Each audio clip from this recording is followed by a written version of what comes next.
Hi guys, good morning. So welcome to ating YouTube channel Beer Moto. So andito tayo ngayon sa pinakamataas na bundok dito sa parte ng bayan ng San Pablo, dito sa Barangay Dalena. So ito talaga guys, kung tutuusin, ito yung pinaka highest peak dito kasi tanaw ko yung buong palibot ng San Pablo. So ayan, alam mo ba kung bakit ito ang pinakamataas? I-explain ko. So hindi lang sa ito yung pinakamataas, dito rin yung pinakamagandang view dito kasi bukod sa pinakamataas, nandito din guys yung malawak na paliguan. Ito yung tinatawag nilang Pinakanuan River na matatagpuan dito sa Barangay Dalina. So ayan guys, papakita ko sa inyo. So ayan, 'di ba? Ang linaw. Kita nyo, 'di ba? Tapos sagana pa siya sa buhangin. Ayan, daming kumukuha ng buhangin, oh. So ayan, oh. Simula diyan, river yan diyan. Ano, Pinakanuan River yan, tipo. Simula diyan pa ganoon. Yan yung belong. Kaso nga lang tinabunan na ng buhangin dahil yung ilog palipat-lipat pag nagtag-ulan dito sa amin. So ang tanging hanap buhay nila dito sa Barangay Dalina guys ay mga kasamahan natin puro magsasaka.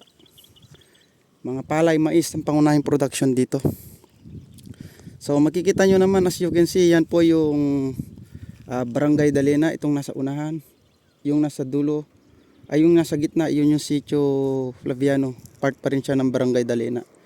At saka yung pinakadulo naman guys, yan yung mga kasamahan natin na taga Barangay San Vicente.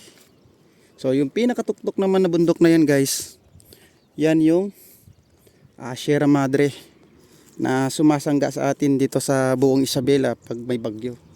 So nakikita nyo naman guys, yan yung Piña Blanca, banda ng Tugigraw na yan dyan. So yan palibot Sierra Madre, hanggang dito Sierra Madre, hanggang tagos siya ng Aurora, Infanta, sagip niya yan hanggang Marilaki. So yan guys, i-explain ko sa inyo kung bakit ito yung pinakamataas na hiking view dito sa Barangay Dalena. Kasi dito makikita mo lahat ng lugar ng barangay dito sa San Pablo. Explain ko na naman kung bakit.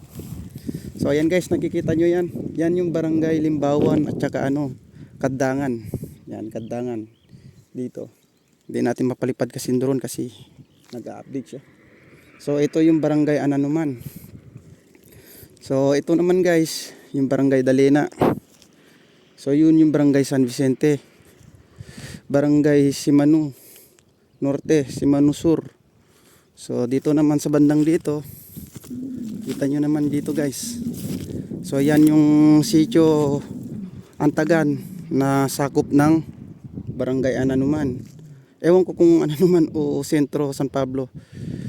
So yan yung bayan ng San Pablo guys, kitang kita. Ayun yung Bungad, Minanga. Yan na yung bayan ng Kabagan. Nakikita nyo yung tulay na yun guys. Yung tulay na yun, yun yung Santa Maria Bridge na sakop ng bayan ng Santa Maria.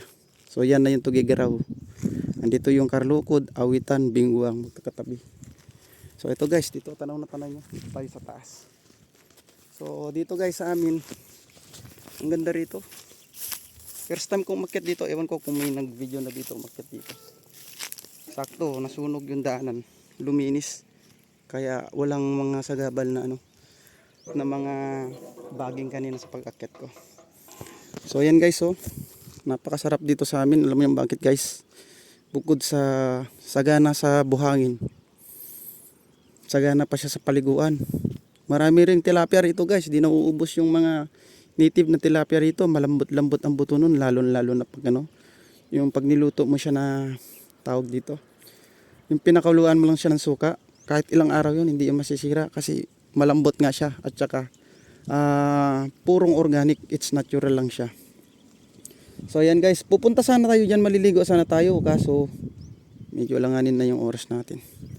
Ayan, napakalalim yan guys, simula dito pa ganoon hanggang doon. So first time ko makyat dito sa barangay namin. Napakatanda ko na din, ilang taon na ako. Wala pa yatang umakyat dito kundi ako pa lang. So yan oh, tingnan nyo naman guys, oh, napakaganda ng tanawin. Yan. Yan oh. Ang kinis ng tubig. Oh, picture tayo. Para may souvenir ako. So yan. So yan guys. Whew. Sarap-sarap, bebe. Ganda. Okay guys, thank you. Salamat po sa panonood. Ingat po tayong lahat. Paano na rin guys, pasuportahan itong ating video para makaengganyo tayo. Malay nyo pagdating ng panahon, magkakaroon pa rito ng, kung mataba-taba utak ng ano kakaroon pa dito ng zipline. Oh, malay nyo kakaroon dito sa karapel ng zipline hanggang doon, o di kaya dito zipline. Dito magkakaroon ng zipline hanggang doon sa kabilang bundok na yon, kina Antijaling, yung bukid nila doon. O di at least makaka-hikayat pa tayo ng mga turismo na pupunta rito. Hindi lang yung papasyalan nila dito, kundi mag-ano pa, maliliga dito sa ilog. Alam mo, magkakaroon dito ng swing. Yung swing dyan sa ilog, tapos gagawa nila ng paraan kung paano lalalim yan. O magkakaroon pa dito ng, malay mo magkakaroon pa dito ng yung sa Red Bull, papasyal sila dito, gagawa sila ng jumping site dito na yung sa magtumbling-tumbling, di ba?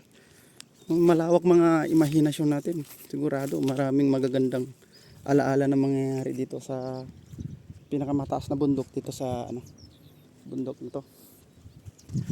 So ayun guys, kaya ako yung first time, ewan ko kung ako yung first time o nauna na nag-vlog o nag-video dito sa area na to. So papangalanan ko muna ang bundok na to, Birmoto Mountain View. Sayang. Ganda pa naman, oh. Yes. So yan guys, thank you.